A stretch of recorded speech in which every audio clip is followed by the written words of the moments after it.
I'll have you know that piloting used to be 5. Chat's recommendation. Before, per chat, we were brutally tortured, and the nerve endings of our right hand are effectively all dead now. And we can't really control it, just kind of like hanging limply. Perception 1 may have prevented us from taking down the super weapon that destroyed Crown Station, which resulted in the deaths of millions of civilians. Although who's to say that station may have survived anyway, right? We currently don't know the status of the Caliburn, or of our entire lance, who we sent to defend the Caliburn. We heard from the Blue Mask that it all sort of escaped, but we don't know what their fate is beyond that.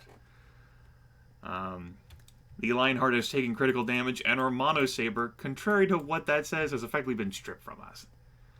But I'm sure it'll all be fine. We're going to go throughout this interlude. I imagine that this interlude is going to end up trashing my my throat. Depends on what sort of like voice acting I need to play out. And then we'll probably end the broadcast. We'll go a bit overtime, I reckon. Other people got some things to do, got some people to watch. Flog has all kinds of stuff that she needs to overdose on through multi-stream. Interlude. Vedrian Wormhole Aperture, New Lisbon System. The other officer stares at your face for a moment, then he looks away to another cockpit display, and back at you. You were reported killed! You shake your head. Not killed, only captured by the enemy. How'd you get out? I believe your pilot has me to thank for that. Interjects a new voice in your conversation, carefully modulated and refined with the accent of an Imperial, as if we fucking forgotten his voice. Come on, game. Okay, Flog, okay. The other Codec officer's eyes widen once again as Hawkins' masked face appears on both your comms windows. You're... Imperial nods. I am Camille Hawkins, formerly a commandant of the Imperial Fleet. I am expressing a desire to switch sides. Take me to your leader. Are you fucking kidding me right now, Blue Mask?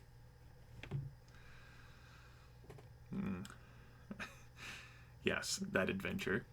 Your trip into the heart of the fleet proves to be a tense one. Your escort takes no chances with you and Hawkins, despite the crippled Lionheart we're in that has to be carried. As they lead you through the formations of Codex ships, their weapons still carefully trained on the Roland in your machine. Moving as slowly as you are, you get a chance to take a good look at the ships assembled around you. Certainly a close enough look to realize that, despite being arrayed as warships, the entire formation seems to be made of the bulbous hulls of cargo haulers, passenger ships, and other civilian craft. It takes a few minutes to pass through the array of civilian vessels, long enough for you to wonder exactly what they might be used for. After all, the thin hulls of freighters and starliners certainly won't stand up to weapons fire, and none seem modified to carry weapons, combat armatures, or troops. Beyond the civilian ships lies the remnants of the Codec fleet. Of the dozens of warships and converted merchant vessels that have been assembled to defend Crown Station, less than 10 remain. However, they do stand in orderly ranks, arranged by newly organized squadrons, seemingly prepared to take the fight back to the enemy at a moment's notice.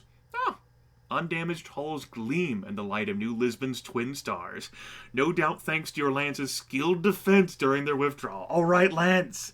Ensign Asadi, she did it! We didn't, Chad. We failed to destroy the super weapon, but at least they were successful.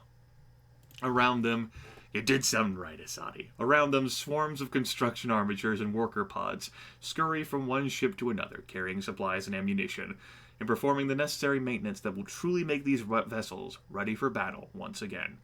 In the center of that formation, a gigantic construction, resembling nothing more than a giant gray lizard, its immense legs closed in around itself like a cage at least half a kilometer tall. You recognize it immediately, it's an armory ship. Okay, whatever.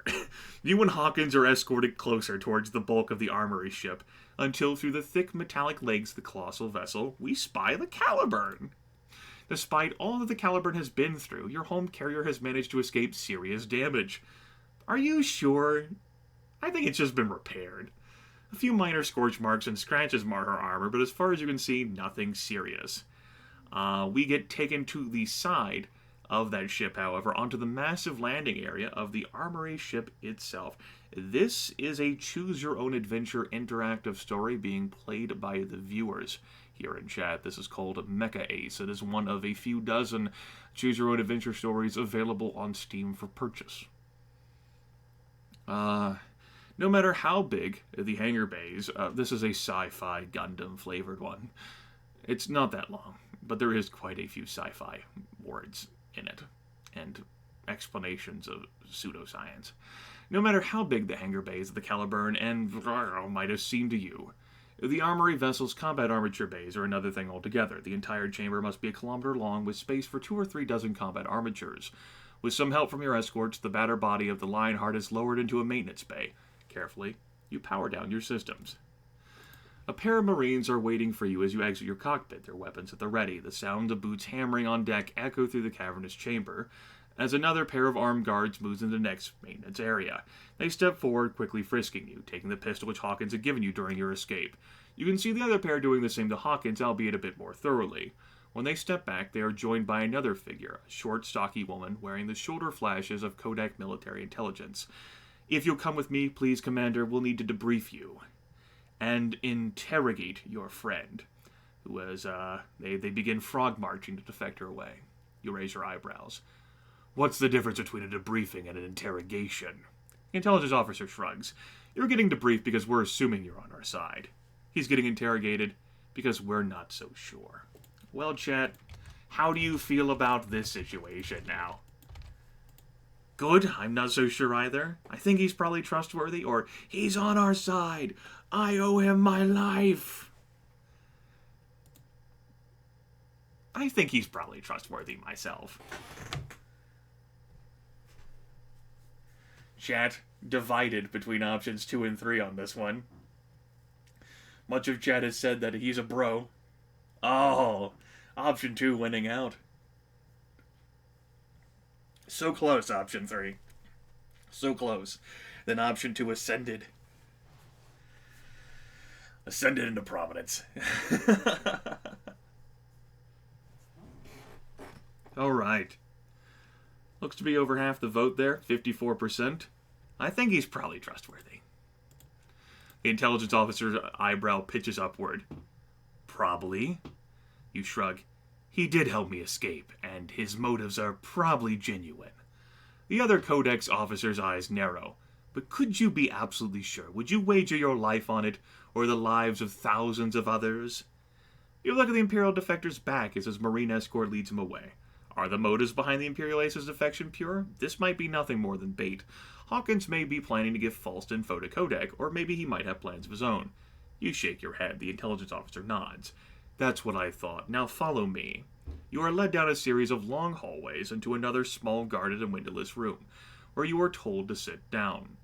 Over the next half an hour, the intelligence officer has you recount the story of your capture, your interrogation at the hands of the Imperial Military's intelligence arm, and the circumstances of your contact with Commandant Hawkins.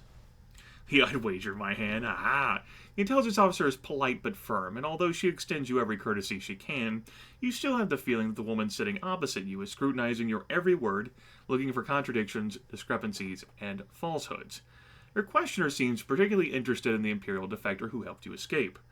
I am, of course, familiar with the Blue Mask's reputation. The one thing I don't really understand is why he'd want to defect. I mean, as far as we know, he's from a powerful and influential family, in good standing with his superiors, and certainly on the fast track to further promotion.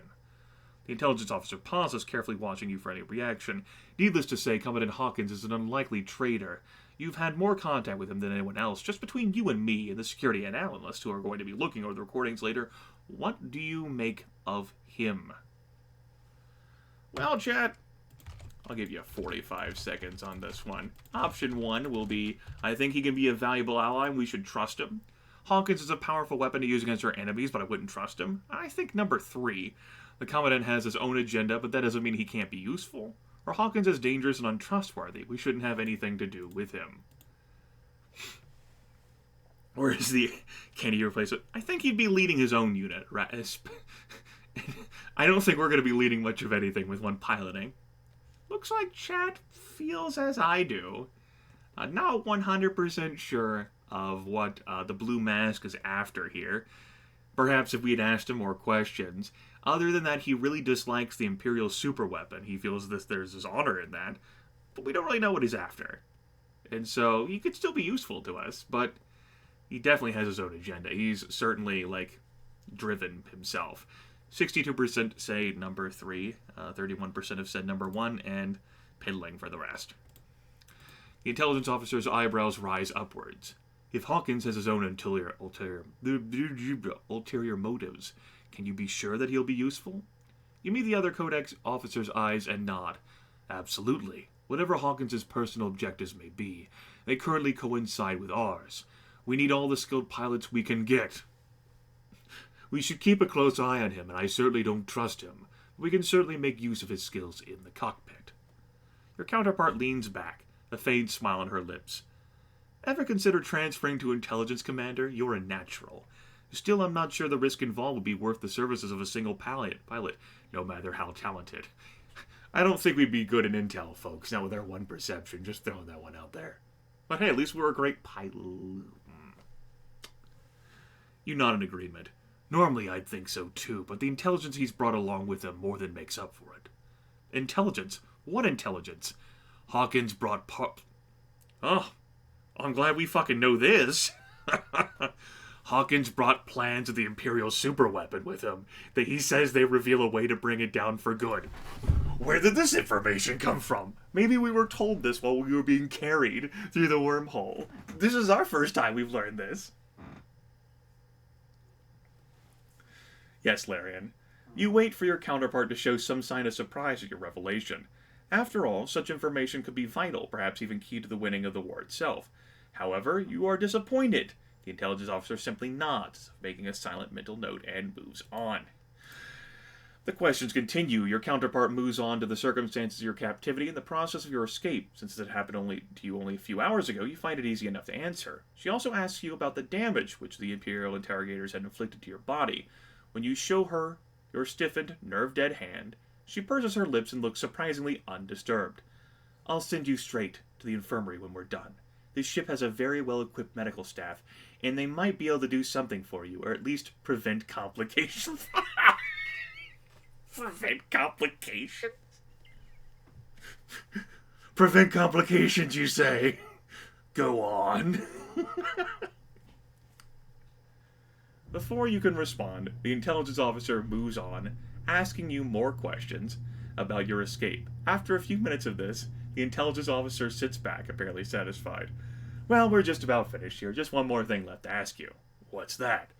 Regarding your interrogation by Imperial Military Intelligence, you mentioned that they were trying to get classified information out of you about the Lionheart in your command codes. What I need to know, and I expect you to be honest, is whether you gave any of this information up. I insist that the damage inflicted to my hand is proof the Imperials could not break me. You shake your head. I didn't give them anything, not under interrogation, not even under torture. They told me that if I didn't break, they'd get to work on my hand, paralyze it permanently. Well, I didn't break, so they did. You're braver than I, Commander. To tell you the truth, I don't think I would have been able to get through what you did. There'll still be a board of inquiry, but it'll be a low priority, especially given your previous service. It's not a complete exoneration, but it's something. It's a good thing we didn't have willpower, what, everyone? No, we're at more than just fucking complications right now. Hooray. Maybe 2 perception would have been good enough, Shaman. Maybe 2 perception would have been good enough. Your counterpart asks you no more questions. Instead, she stands up and shows you to the door. Marines, make sure Commander Rico, there, you got it right, gets to the medical bay for a checkup. To check up? Then escort him back to his quarters on the Caliburn. 2 armed guards give stiff nods. She waves goodbye in a remarkably friendly way. Take care of yourself now. Goodbye. Goodbye. Your escort leads you down another long set of corridors. You pass by other Marines on patrol, and teams of engineers, technicians, and general crew on their way to their own destinations. Finally, after about 10 minutes of walking, you are brought through an internal airlock into a large, round, brightly lit chamber. The sides of the room are rimmed with perfectly made beds. In the center are banks of electronic consoles and storage containers. Everything is scrubbed immaculately clean, including a wisp-thin, black-haired man who greets you, the Marines, as you approach. Commander Rico, I presume? He drawls in a languid accent. Oh, he got it right! You nod. He gives you a wide grin. Hell, they told us you were dead. Then again, knowing what you've been up against before, dying probably didn't even slow you down. Grab a seat and let's take a look at you. Sure, I'll grab a seat. Then again, I suppose we did climb up into the line heart, okay? So we can apparently use it to some extent. Well, I'm afraid there's not much we...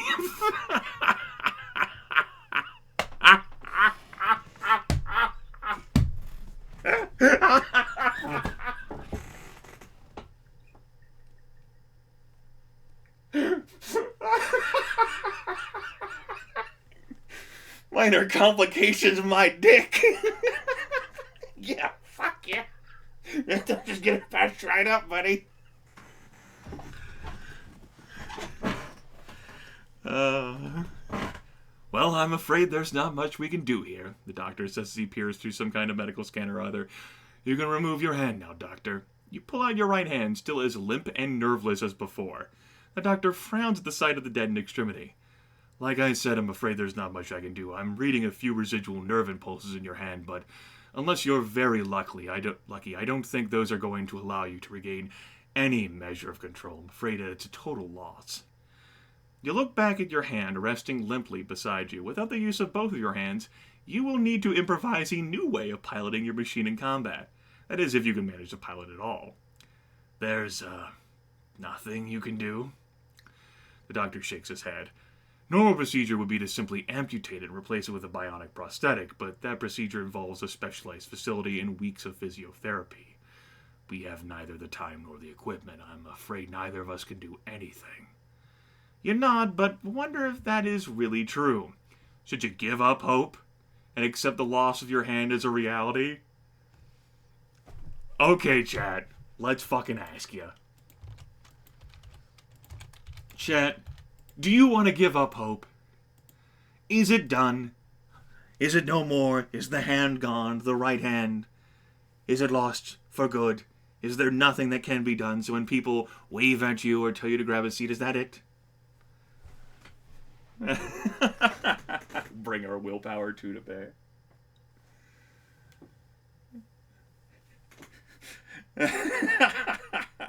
Accept it. Make the best of it. Put on a chainsaw attachment. We can get a bionic prosthetic later. Nah, I don't think chat's gonna accept it. If only we had that willpower 5. We won't give up on our only hope of 5 piloting again. Alright, 86%. Anime. Jot. Your willpower failed you at a crucial moment.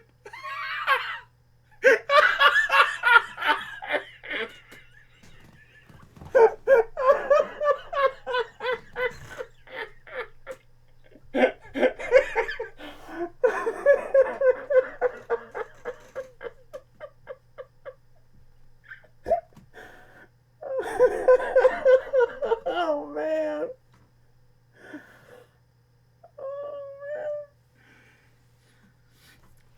You look down at your hand, the part of your body which is to one day be removed and replaced with a dead prosthetic of metal and plastic and synthetic skin. Your will crystallizes. You glare at the dead, nerveless fingers of your hand, and you will for them to move. They don't. Their immobility mocks the inadequacy for your will, and you sigh. I'll have to find a way to pilot my combat armature with just one hand, then. The doctor nods. It's been done before. I'll forward the necessary instructional material to you and inform the team working on your machine to make the adjustments to your flight computer. The doctor shows you to... I can't fucking... The doctor shows you to the door, depositing you back into the care of your Marine escort. Until that's dealt with, you're going to need some rest. You've been through a lot and you need sleep. Doctor's orders. Please see Commander Rico back to his quarters on Caliban.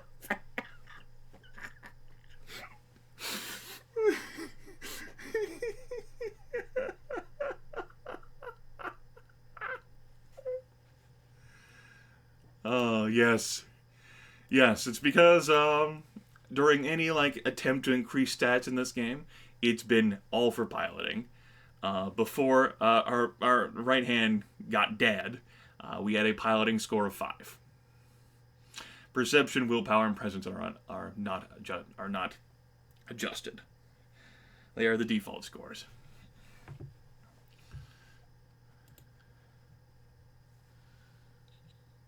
Ventura says, can't we, like, reload or something? I'm kind of unhappy about this situation. No, we're pretty much committed to this. And to solidify that commitment, the game asked me whether I wanted to, like, make a checkpoint. And I did. I imagine our piloting skill is going to go up, because we're going to make adjustments to piloting a mech with one hand. We're just going to have to learn it. But yeah, checkpoint has already been saved. Game asked, and I said, yup.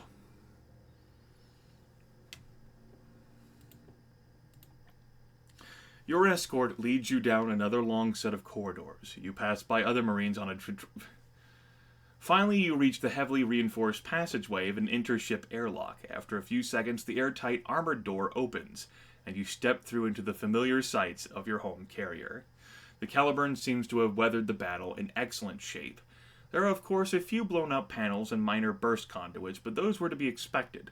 There are none of the hallmarks of serious damage, no hull breaches, sections... It seems like this part is redundant, as if, like, you might not have any hand damage, and so, as a result, never even need to visit the doctor. There, of course... The ship's crew seems no worse for wear either. Though you pass more than one damage control team, the rest of the ship's complement of crew seems to carry on as if it were business as usual, with the practiced nonchalance of veterans. At last, the two Marines deposit you in front of the door to your old quarters. You open the door to find, to your relief, that nobody has started to pack up your stuff after receiving the exaggerated reports of your death. Your desk, your chairs, and most importantly, your bed are exactly as you had left them. It is the last of these that you stagger towards, suddenly feeling the onset of an impossibly heavy tiredness. Without delay, you lift yourself into bed. You are asleep seconds after your head hits the pillow. You wake up. Oh, is my hand numb? No, the nerves are just dead. You don't know how long you sleep for, only that when the beeping of your personal comlink wakes you... Why is that in here? Why haven't we disabled that? You are drenched in your own sweat, still covered in the clammy material of the pilot suit, which you didn't even have a chance to change out of before you fell into bed. It takes you a moment to reclaim your bearings, to make out the familiar features of your room, the darkness of your unlit quarters, to confirm that you are in your quarters on board the Caliburn. Your comlink's beeping grows more insistent, so you open the channel. Good evening, Commander. Captain Balin's voice pipes into your ear. I trust you've slept well. I'm gonna fucking stab her. You blink the last vestiges of drowsiness out of your eyes. I'm all right. Good. There is to be a briefing in an hour. All ship's officers and senior non-coms are to attend. That obviously includes you. Good evening. With that, the channel closes, leaving you surrounded by silence once more. The briefing room is packed near capacity when you get there. A few heads turn as you step through, greeting you with wide-eyed looks of shock. Apparently, news of your return hadn't reached them yet. Then one of them starts clapping. Dick, move.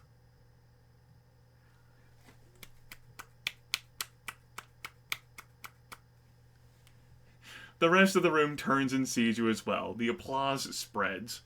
Within seconds, the whole room is cheering your return. After all, you are one of the most skilled and celebrated heroes of the rebellion. Ooh. Your capture by the Imperials must have been an enormous blow to morale. Ooh. Yeah, and not the immense explosion of the entire fleet or Crown Station. No, it's Lieutenant Commander or whatever. It's actually fucking Commander Rico Rico. His loss, that's what's been a major blow to morale. No, it's nothing fucking else. This was the moment. The fucking event horizon where we crossed it, and now morale is in tatters. Not fucking anything else. It was fucking Rico Rico. Him fucking being gone. I'm fucking it. I'm fucking gone. Oh.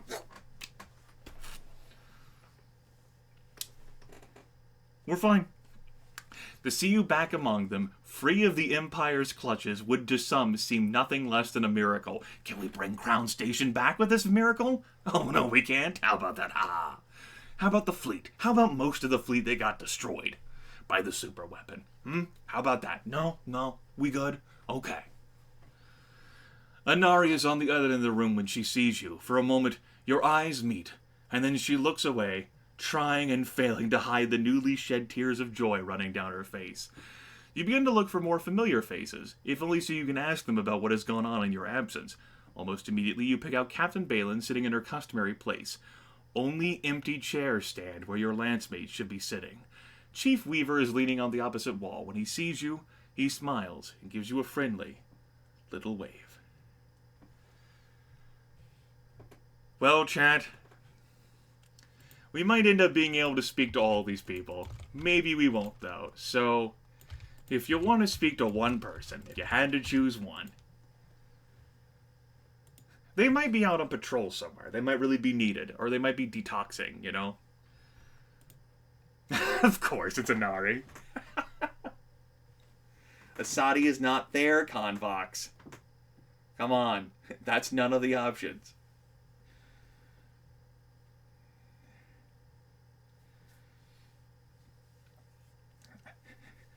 She better not have gotten the entire lance killed. Gonna be pissed.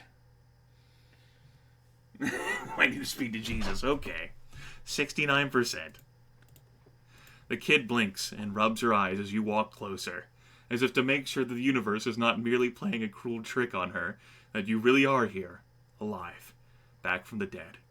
She reaches out with her hand, pressing her finger against the front of your uniform tunic. For the moment, the two of you are frozen in time. Then she throws herself forward and grips you in a tight hug. "They said you were dead, Senpai. I didn't want to believe them, but they said you were dead," she says, just loud enough for you to hear as you feel the moisture of her tears soak through the front of your uniform. For a moment, she pulls away to look intently at your face. "I'm so happy you're alive," she whispers, smiling. You smile back. "Yeah, me too." Great. It takes a few moments for Inari to dry her face on the sleeves of her uniform. When the kid looks back up again, she seems more awkward, as if suddenly conscious of the room full of people, which the two of you are standing in, whom probably were staring at my character while applauding. So you had something to ask? So, what happened? Well, the Imperials tried to attack us and there was a big fight. All of our ships got away. Yeah. But a lot of the combat armatures who were defending us got shot down. It was really sad for a few days just sitting here because we were afraid the enemy was going to try to follow us through. Out of politeness, you refrained from mentioning the two massive space fortresses defending New Lisbon, which would have made such a hasty follow-up attack all but suicidal. She doesn't seem to notice.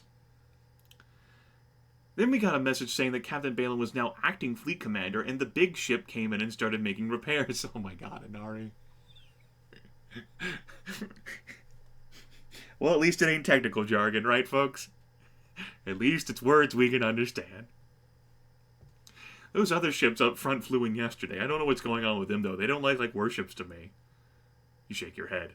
They aren't, so what are they doing here? No idea. Nobody tells me anything. Have you seen my ensign anywhere? No. During the battle, we lost contact with her and the rest of Chucklefuck Lance a few minutes after we lost contact with you. She might have just lost communications or gotten captured like you, but... You nod. Asadi had her whole life ahead of her. She had so much potential, and this war has wasted it all. She nods in agreement. I wish this damn war would end already, Senpai. Me too. That's right, Chucklefuck Lance. That's my contribution to the series. Before you can respond, the room fills. Well, I guess we're done with questions. Sometimes we've gotten the opportunity to ask all the questions we could have ever wanted, but now we can't ask her what the briefing's about. Oh well. Before you can respond, the room fills. I guess we'll see what the briefing's about, right?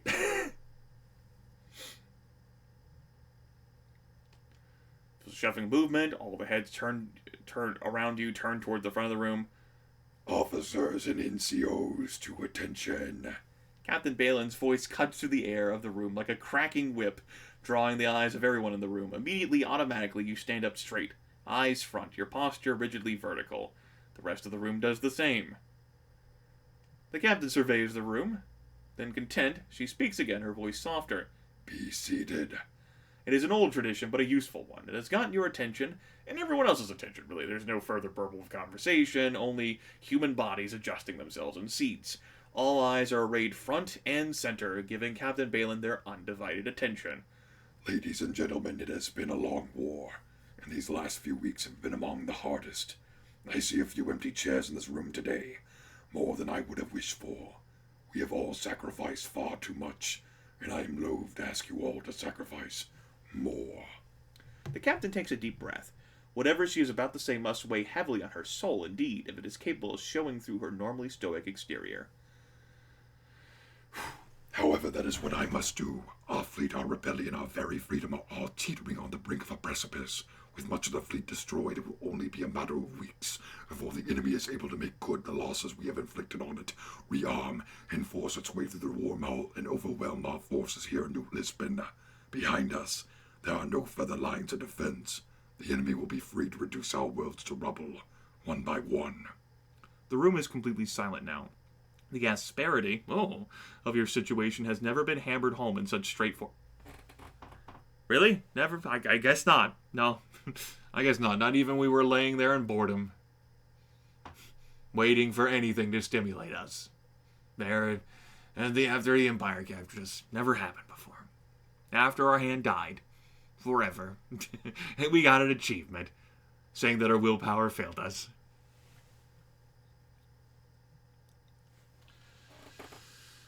I know, we're fucked. As some of you may know, the Defense Committee has appointed me acting fleet commander in order face this situation. Okay. I have put together a plan which will stop the enemy, turn the tide of the war, and perhaps even end it.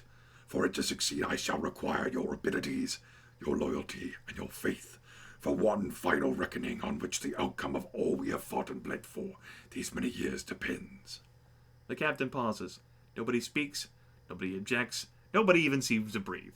Captain Balin presses a button on the podium. The lights darken and the screen behind her comes to life.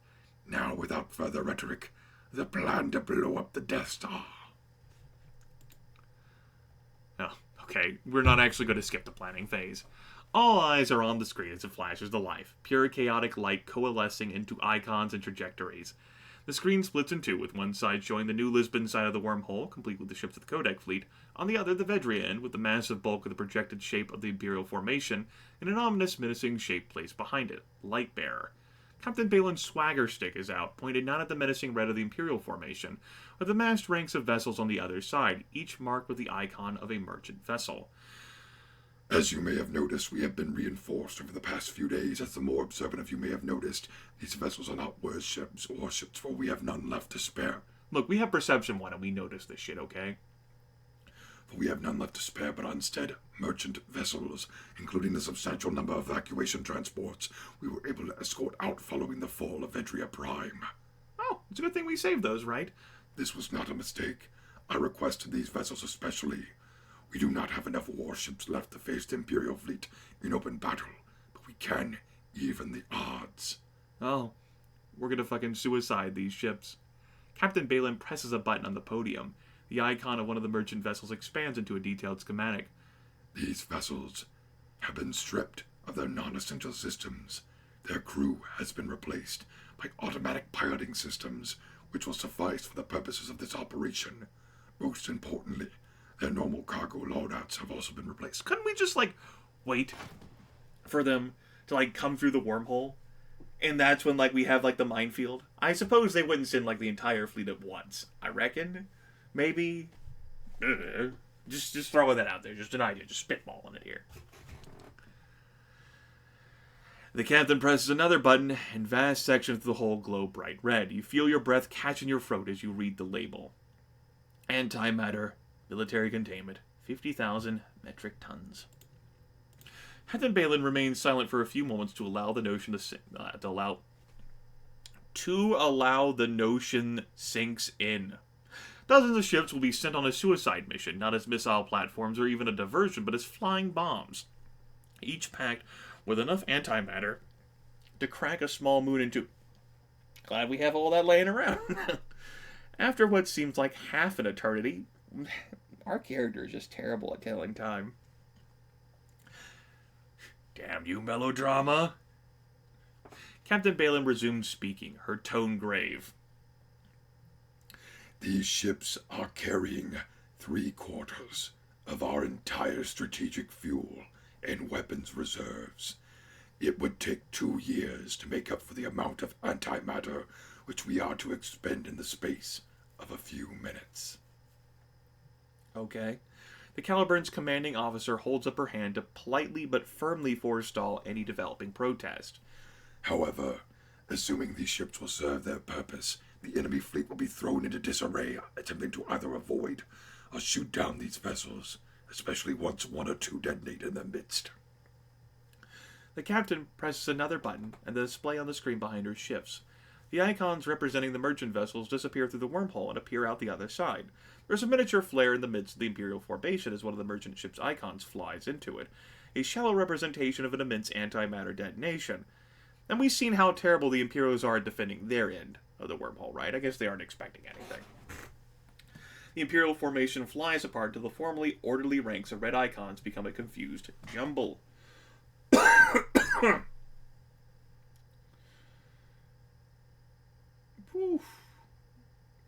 With the enemy fleet thrown into chaos, we would be free to implement the second part of our plan. Originally, this was to involve a large-scale hit-and-run attack to do as much damage as possible before the enemy were able to regroup. This was always reliant in the hope that we would damage the enemy enough to render them incapable of offensive operations for a few months, or a year, enough time to partially rebuild our fleet. However, this has now changed. Now, because the Blue Mask's, blueprints, we're gonna fucking try and, derail the Death Star? Well, that doesn't destroy their fleet, right? What are we gonna do? We're going to take over the egg. We're going to overthrow Dr. Robotnik and we will become the egg. What? Yep. Desperation. We totally got this. Getaway gamer, we totally got this. So, does this all sound like a stroke of genius to you all? Or suicide? Or a part of something bigger? With our one perception, right? I know, guerrilla defense in space. Who knows, right? I've never fought in 3 dimensions before.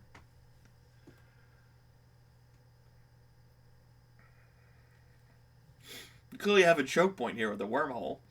Who can say? Who can say? Okay. 66% of you, huh? Yeah, part of something bigger. That makes sense, yeah. Okay. Indeed, this seems to be a bit too simplistic. Maybe it'd be best to just fucking keep your mouth shut. Okay. She sweeps her eyes across the room, silencing any whispers of speculation before they even start with the glare of her cold gray eyes. Due to recently obtained intelligence from a new source, we shall not be striking the enemy fleet directly. We shall instead be attacking a more valuable objective. Well, the Caliburn's officers can restrain himself no longer. With all due respect, ma'am, you're being really cryptic. Who is the source, and how'd they get this intelligence? She smiles, not an expression of joy, but that of a wolf who has just cornered a hare. Why don't you ask him yourself? Another figure walks in from the side doors. The room is dark and backlit by the screen, so you cannot see much of the newcomer, only the crisp folds of a new Codex officer's uniform, few stray strands of blonde hair, and the angular outline of a pale blue mask. The room's silence breaks into a renewed round of whispers and gasps. You clearly are the only one to have recognized. Reconized the newcomer. This is obviously something the darkened figure knows as he calmly continues to the podium, allowing the captain to step aside before taking position. For a moment, the two exchange tense, whispered words, and the newcomer nods, looks out towards the room full of still shocked and not quite friendly Codex officers, and presses a button. The display on the screen changes. The whispering begins to stop slowly as one by one the officers in the room recognize the distinctive silhouette of the weapon, which annihilated the majority of the Codex fleet just days ago. Within seconds, the room is quiet once more. "This is Lightbearer," the newcomer says. We fucking know who he is. Whatever. The Imperial military's newest superweapon. It generates an immense matter-antimatter reaction within its core and directs the resulting energy into a spray of charged particles concentrated into a wide beam by a containment field. This beam possesses enough destructive force to annihilate combat armatures, warships, even space stations, and apparently it can be used really quickly, too. With each sentence, the display on the screen shifts. The silhouette becomes a detailed, clearly labeled schematic. The room stares wide-eyed. Before them are the secrets of the enemy's trump card, laid bare before their eyes. The newcomer's expression is predatory as he leans forward over the podium, the face of a hunter explaining how he is to catch his next quarry. I wouldn't really know how his face looks, considering how the top half of it is obscured by a fucking mask, but sure, whatever, have your melodrama. My name is Camille Hawkins. Up until 16 hours ago, I was a combat armature pilot in the Imperial Grand Fleet.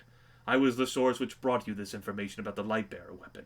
And now, I will tell you how we are to bring it down. We need the Darkbearer. The Nachtbriggen. Oh, shit. Hawkins uses the continuing silence to his advantage, driving onwards. Lightbearer has 3 layers of defense. The first 2 are its escort of combat armatures and warships, namely the Imperial Grand Fleet. Captain Balin's plan should provide us with the means to dispose of them. The last defense, however, is somewhat problematic. When not in firing mode, Lightbearer is protected by 2 thick, concentric layers of armor, spaced far enough apart from each other to prevent the strokes of a monosaber or plasma cutter, and thick enough to repel even the weapons of a dreadnought. Damn you! This means the only way of damaging the Lightbearer through direct attack is by catching it in firing mode, with its armored pedals extended when its containment generators are exposed to. Are exposed to, however? However, the Imperial Fleet Command would be unlikely to present such a vulnerability unless it were absolutely necessary. Hawkins leans back and pauses for a moment, and you find yourself staring at the image of the armored Shelly Imperial superweapon, wondering how in the hell Hawkins planned on getting through it. You aren't the only one.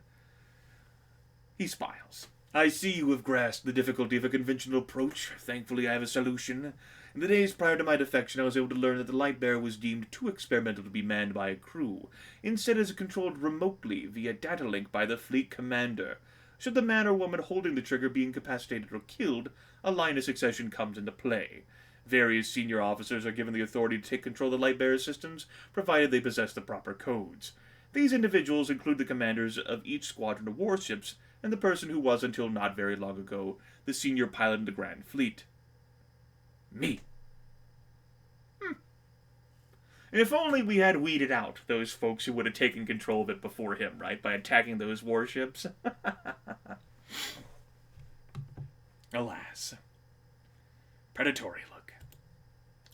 The remaining minutes of the briefing pass by in a blur. Captain Balin takes over again to explain the details of the plan, assigning officers to special duties and laying out the movements of the fleet and its combat armatures, a wild charge to the wormhole at maximum speed with the intent of brushing aside any remaining opposition, establishing a defensive perimeter around the Imperial weapon, and getting Hawkins close enough to the Lightbearer to use his command codes to activate it and turn it against the enemy. Yes, Convox. Yes, Larian. I'm sure no one knows that through any sort of recording at all that the Blue Mask has escaped, and no one has tried to cancel his codes. No one. They would never have fathomed it. No. They're the Imperials. I mean, come on. They're all like sluggish and like dull-minded. Nah, it's fine.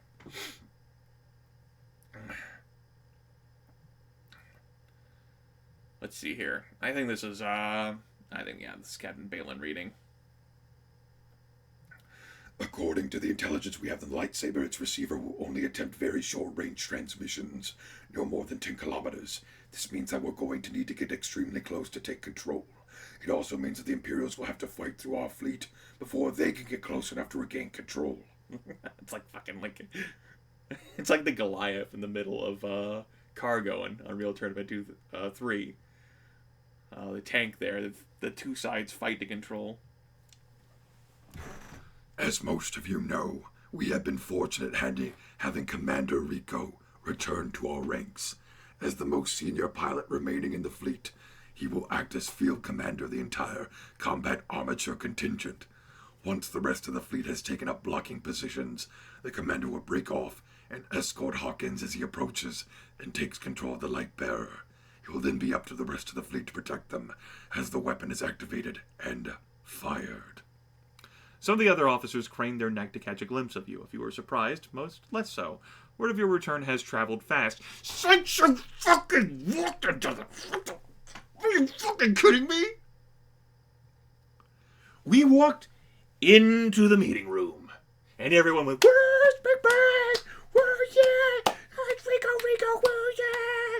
Woo!" And now all of a sudden people are like, "What? Holy shit! I can't fucking believe it! He's alive! Rico's alive! Spread the news! He's alive!"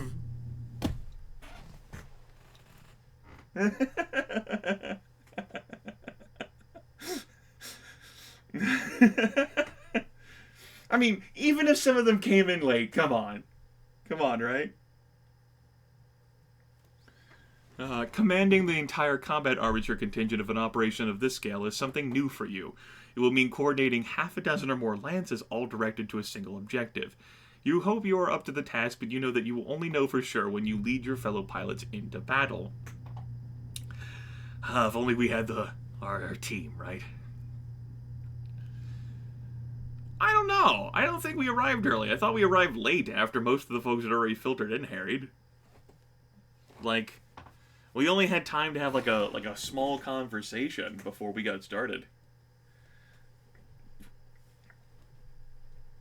Who knows, though, right?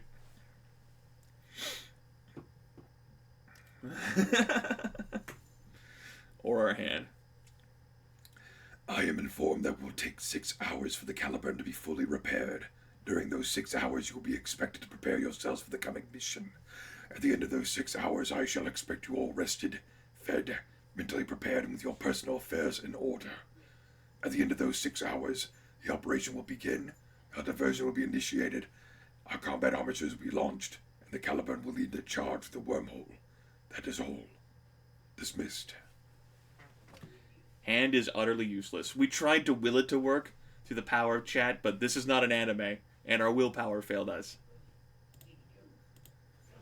The silence breaks almost immediately. Officers begin departing as the lights go up once again. Those with immediately pressing duties begin making their way out quickly. Others begin speaking urgently of their fellow officers, their nervous, grave tones showing how mindful they now are of the importance of the hours to follow. You get up to leave. You have preparations of your own to make. However, before you take more than 2 steps, you run almost right into Inari, nervously fidgeting with her uniform, looking even younger than usual. Commander Senpai? Could I, talk to you? Yeah? What do you need? She looks around nervously for a second. Not here, I mean later, in a place with fewer people. You consider the kid's question for a moment, apparently long enough for her to mistake your thought for something else. Only if you have the time, Senpai, she stammers, her words tripping over themselves in their frantic haste to be said. I don't want to bother you if you got important stuff to do. Before you can reply, the kid flees, her feet given speed by sheer force of anxiety. You walk out of the briefing room so preoccupied that you don't even notice the masked figure in front of you until you pass him by. Hello, pilot. You stop in your tracks. The Imperial defector pushes himself off the wall and steps towards you. I hope my appearance during your captain's briefing did not appear as too much of a shock to you. I must assume that you have a fair number of questions for me now, after everything I have revealed. Oh, for fuck's sakes. Questions!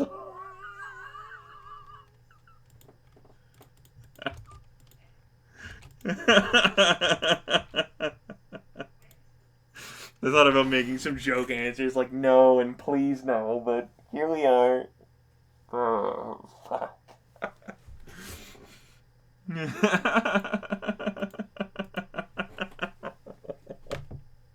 Why?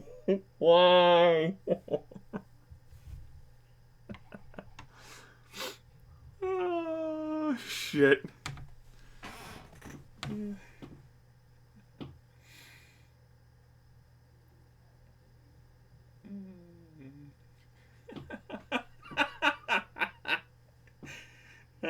Yeah. Yeah, I guess I do. Yeah, I have questions.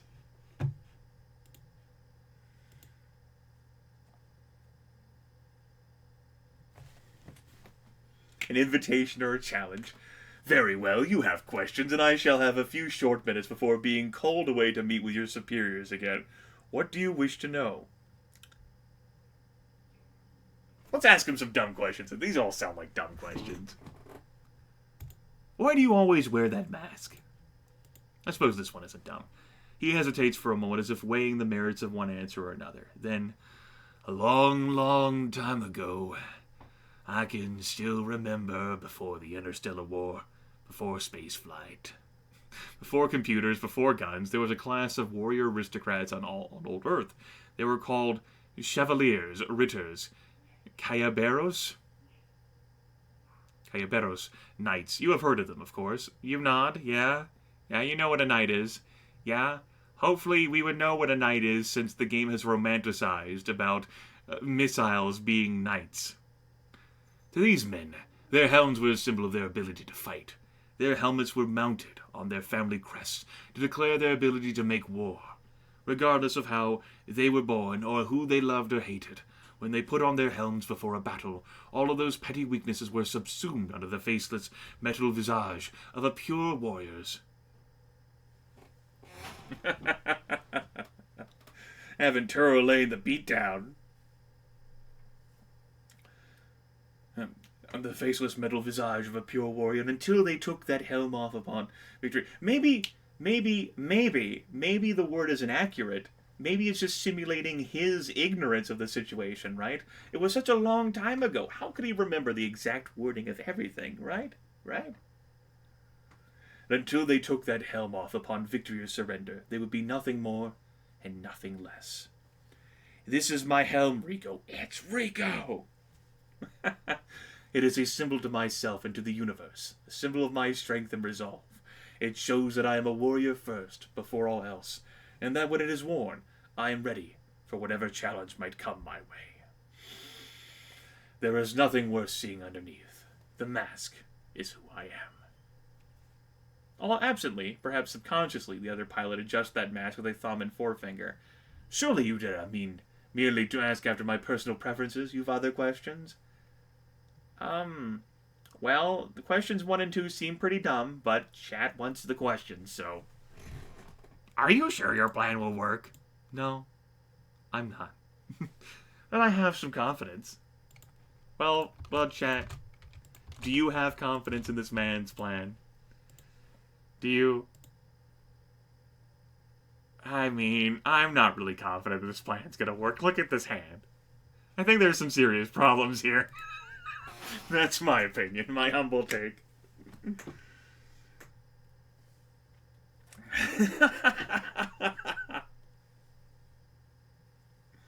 3 is the right answer, but it's not the same as... I mean, 1 and 3 don't have to be mutually exclusive, right? I'm confident this plan will work too. I guess. 48%. Yep. The Imperial Defector's lips quirk into something of a smile.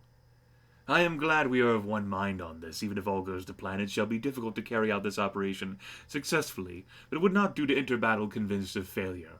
Hopefully, our faith in our success shall prove prophetic. This misses the topic. Why do you have to hijack it yourself? How do you mean? The question seems like an obvious one. After all, there's nothing stopping Hawkins from simply giving his command codes to every pilot in the Codex fleet. Come now, Rico. If I were to give my command codes to your superiors or any of your fellow loyal Codex soldiers, I would be of no further use to them. There'd be nothing stopping your Captain Balin from locking me up forever, simply having me tossed out an airlock. Codec's gonna have to treat the blue mask with kid gloves, because he is the one with the codes. Makes sense.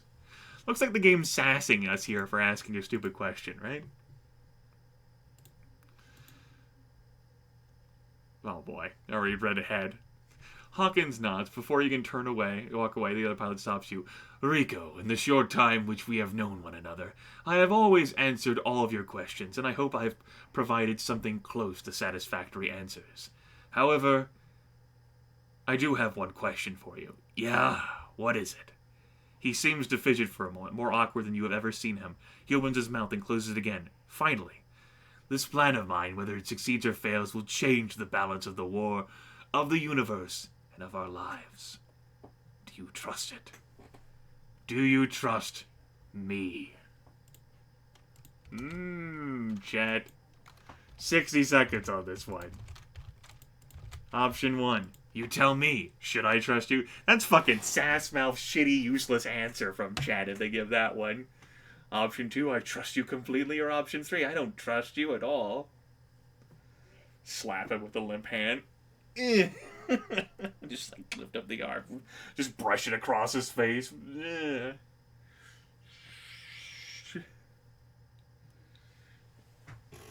It fucking sounds like some Asadi shit, though. You tell me, should I trust you? Maze Mouse says, well, he hasn't given us a reason to not trust him so far. I mean, up to this point, he hasn't tried to kill me. Well, except for the parts where he tried to kill me. The honor and chivalry is a ruse. I know Evan Turo.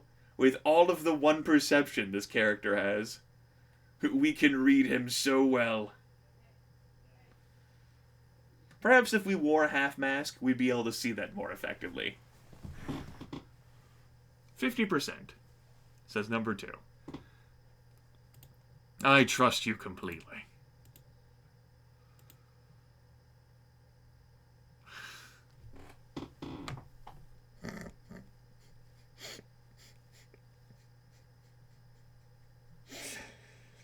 Give me a moment to regain my composure. I'll fucking read this.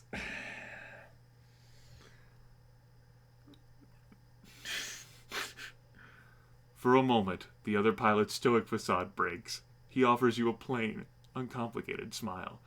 I was rather hoping you'd say that, especially considering the alternative. The smile does not last long.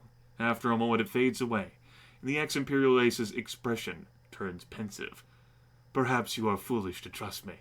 You shake your head. Perhaps I am, but you haven't proven yourself a liar yet. You hear Hawkins mutter something under his breath, too quiet for you to make out. Before you can ask what it was, you two start making out. Oh no, the ex-Imperial turns and walks away. You spend the next hour or so getting your affairs in order, doing last-minute checks on your pilot suit, downing another unappetizing tray of military rations, and generally catching up on the few days you've lost in Imperial captivity with one fucking hand. I guess you couldn't write a whole lot of text, huh, Mr. Wang? You know, talking about the fact that we only have one hand. We couldn't go into too much detail about how hard it is to adjust to life with one hand. Just throwing that one out there. Eventually, you simply run out of things to do. Because we bore easily. It looks like we're not able to go down to the hangar bay to find Weaver, though. It's relationship path locked. But I'm not going to put this one up to a poll. We're going to go find Inari.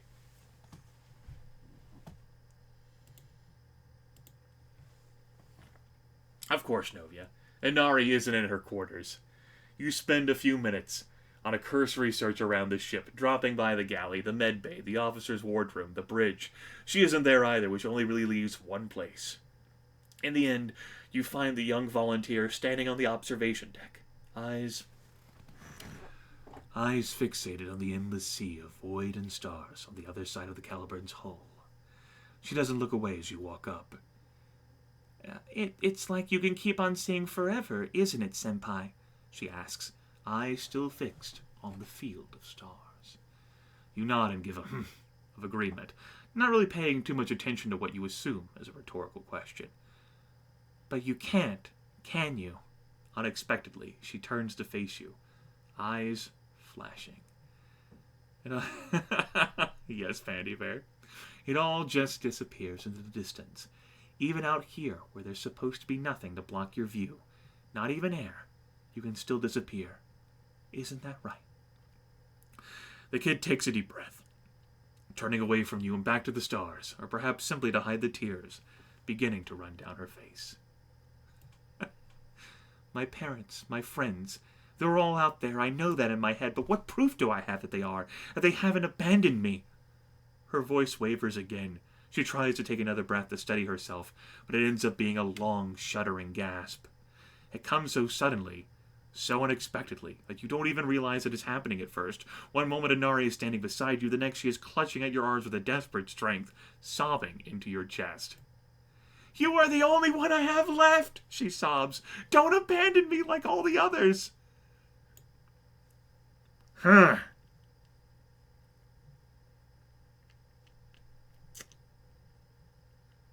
Huh.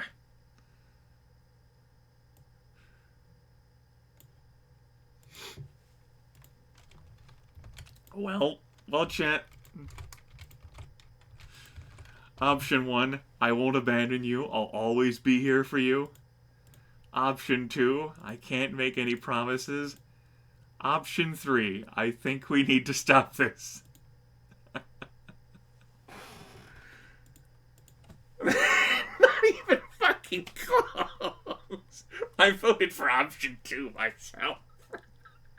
I'm like, I think Inari's got issues here, everyone. Like, the others are defending you, but no.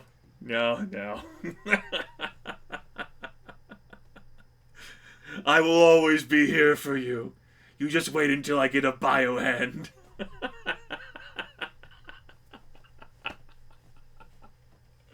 Well, it's like back in the days when I played Alter Ego interactively. 64% for number 1.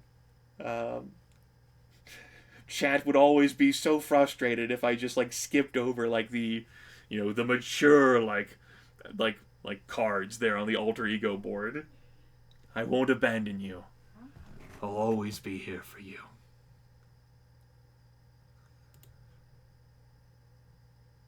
Achievement unlocked. You romanced your bridge controller. You feel her grip on your arms loosen and fall away. Her sobs grow quiet. After a moment she looks up at you, tears still shining in the light of the distant stars. Do you mean that? You nod. I will never leave you. Inari's hands reach around your waist and pull you into a tight, desperate embrace. You barely notice your own hands moving until they wrap gently around her young and fragile body. Couldn't write my romance scene with my limp hand, could ya? The two of you cling to each other in a universe which no longer includes the cold, barren walls of the observation deck, or even the pale light of the stars beyond. You don't know how long the embrace lasts. Probably only a few minutes. It feels like this motherfucker and his goddamn inability to fucking tell time. I fucking had it. Fucking had it with it. Now I upset the puppy. I'll be right back.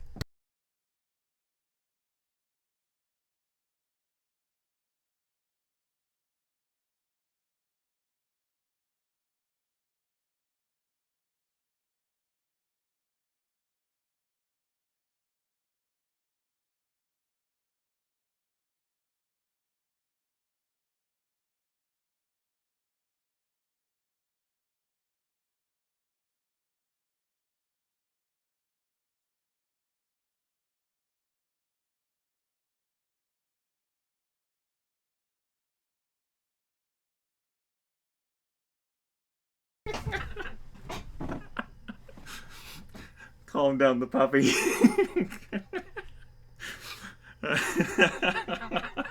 Shit. Right, so anyway, my character and his complete inability to tell time. Also, the achievement unlock interface, for whatever reason, has just decided to freeze there in her perpetuity. There, I will not abandon you. Oh boy. Poor Nox. Fucking freaking out over here. When you return to the hangar bay a few hours... When you return to the hangar bay a few hours later, the vast room is swarming with men and women, technicians, marines, and pilots, doing last checkups on their machines. The Lionheart sits at the first berth with the most serious battle damage repaired, but still burnt and battered in some places. The techs didn't have time to fix everything. However, it doesn't take you very long to notice the machine next to the Lionheart. The Roland, hastily repainted with Kodak insignia, a sign that if nothing else, High Command trusts the Imperial Defector enough for him to be considered, provisionally at least, one of you. You look up just in time to see a slim, fair-haired figure in a newly cut Kodak pilot suit clamber into the open cockpit. Hawkins gives you a friendly wave as he lowers himself into the cockpit, sky blue mask on as always. You have little time to waste. Some of the other pilots further down already have their machines powering up. Those on the hangar deck scramble away, ant-like, making room for the first of the Caliburn's pilots, as they move across the cavernous chamber to take position before the elevators to the catapult. Getting into your cockpit and strapping yourself in is second nature now. Is it? Is it? I don't know. I imagine trying to strap myself in and doing all the things that I'm used to doing with two hands would be much harder with one hand. We're just going to completely gloss over all those adjustments that we've had to make, all the instructional tutorials and everything that we've had to consume within a few hours. That's it? Just... You take a good look around. It's as if the story wasn't really designed in mind for you to be fucking missing your hand. Well, not missing it, just it not functioning. Paul Wang was tired when he wrote this and drunk. You tried to wave back when you lost your waving hand. Oh, shit. Exactly the same description as a two-handed character. Ah, man.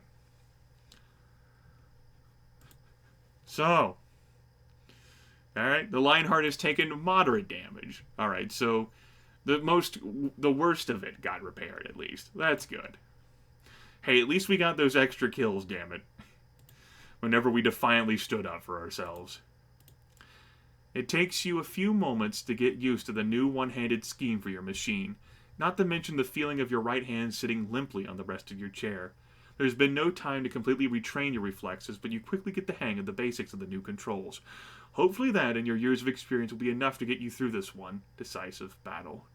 You triggered a stim injector in your suit. You feel your vision sharpen and various parts of your body waken beyond wakefulness as you slowly move the Lionheart into position before the assembled combat armatures of the Caliburn's combat armature group. You make a unit-wide ready check. The others chime in one by one over your comms. The familiar faces of your lance are gone. In their place are a succession of fresh-faced replacements from the Strategic Reserve. They wear the old unit insignia and report with the old names. But you know, they are not the men and women who fought and died under your command over so many battles. Those pilots are all gone. You step up to the catapult, waiting for the launch indicator to turn green. Chucklefuck Lance lead. Deploying. You move the Lionheart into position. Your lance at your back, as the rest of the fleet takes up formation. I'll check them once we get to the end of the interlude, okay, folks? I just checked them like a minute or so ago, but maybe they're different now, yes. As the rest of the fleet takes up formation. You pass the other ships of the ragtag Kodak fleet and bring your machine into position near the head of the combat armature screen. Who knows, Aventuro? If you do know, shh. Out of the more than 200 combat armatures which had assembled to face the Imperial Grand Fleet before Crown Station, only a few dozen remain. Even those few are enough to make a formidable-looking array. Hopefully it'll be formidable enough. These are all the mecha that Kodak can still deploy. You tap into the fleet-wide comms channel just as the still impressive remnants of Kodak's combined fleets report in. And so on it goes until finally you see the knife-edged hull of the Caliburn, shining like new, slip loose from the massive metallic claws in the mobile shipyard, and move into position at the head of the fleet. I'm glad that can still be fresh and new. Unfortunately, our mech cannot be. That could be anyone. Fleet carrier Caliburn into position. All ships reporting and accounted for. Phase 1 begin.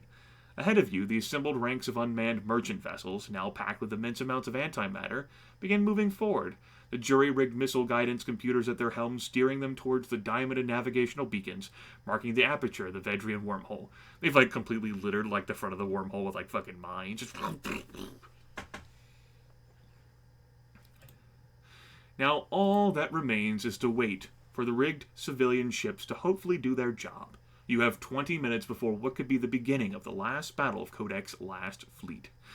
You can feel the tension in your cockpit as the minutes tick down. The comlinks are silent. Everyone knows how momentous this battle will be, either as the rebellion's finest hour or its death knell. The situation almost seems begging for a speech. As field commander of the combat armature force, you are certainly entitled to make one. After all, you and your fellow pilots must get Hawkins to the Lightbearer in one piece, leading the charge as the ships provide fire support. It's not a leap to say that your actions might decide the course of the battle. A few words of encouragement might fire up your fellow pilots. A reminder of just how much hangs in the balance might get them to fight harder and more doggedly. Of course, no matter what the content, it'll still have to be a speech worth listening to. So, chat, we have average presence. We have amazing reputation, though. We've done a lot of shit in our time. We have done a lot of shit, certainly. So, you want to give a speech to rouse everyone's fighting spirit? You want to remind everyone that victory here might mean a quick end to the war? Do you wish to encourage everyone to hunt down the enemy coldly and without mercy? Or do you wish to not give a speech after all? Oof. Strong division here between options number 1 and 2. 3 has some votes, 4 doesn't have much of anything. I voted for number 2 personally. Like, hey, this could mean a quick end to the war. How fucking useless is that, by the way? I voted, speeches in general can just be like useless, pithy affairs. Like, yes, it might bring a quick end to the war, or it might result in us fighting for another 10 years. Oh, shit. 44%. Number 1. You shall give a speech rousing everyone's fighting spirit. You get on the command channel. Despite your best efforts, nothing seems to work. You try everything you can to fire up your fellow pilots, but the response is lukewarm at best. Maybe you're just not convincing enough. Maybe your choice of words could have been better. Maybe they don't actually care about you being the most awesome and badass pilot ever, having just returned and no longer able to use your right hand. Either way, it soon becomes clear that your speech is dragging on, and what little headway you've made will soon be lost. You wrap it up quickly, and there are a few lackluster cheers in reply. Chastened by your inability to rouse your pilots, you sit back in your chair and wait for the command to advance into battle.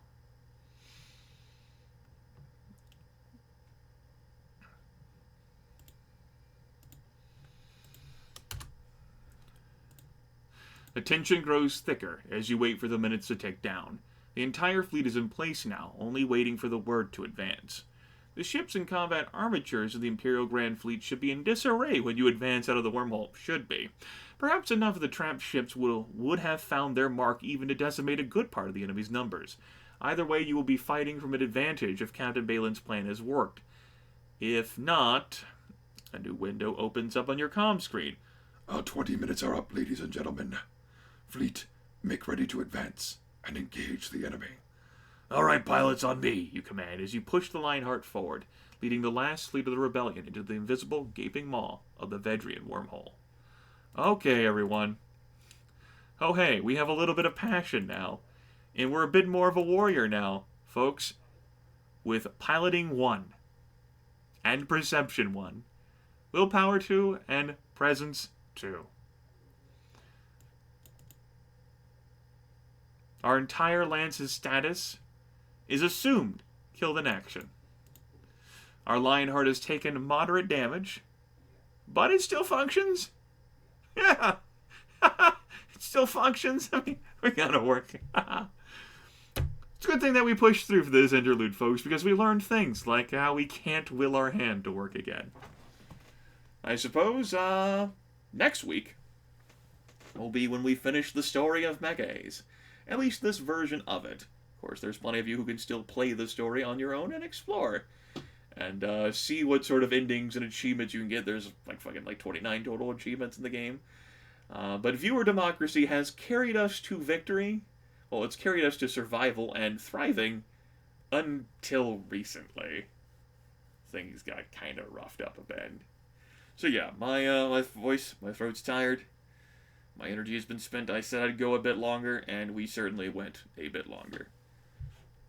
A whole extra hour. Great. Awesome. Local recording done.